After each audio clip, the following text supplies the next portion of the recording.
বন্ধুরা কাটি ভাত চাপিয়েছি, এই যে ভাত হচ্ছে, লাউ পালং শাকের তরকারি হয়ে গেছে, আর এই যে ডিম দিয়ে আলু দিয়ে মাখা মাখা তরকারি।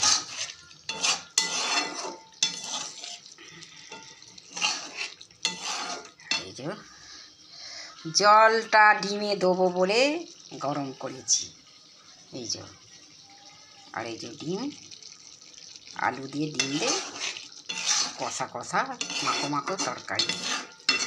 আর এই যে মাছের মাথা দিয়ে বড়ি দিয়ে আলু দিয়ে শিম দিয়ে মূলো দিয়ে বেগুন দিয়ে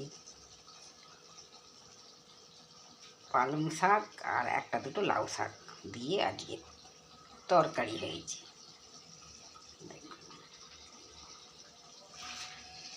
আর ডিম,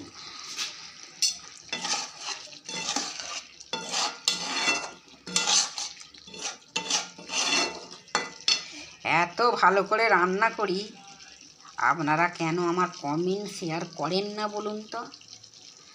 যদি করেন, যে করবে সেদিনই আমার বাড়িতে মটনের নেমন্তন্ন, একদম গ্যারেন্টি।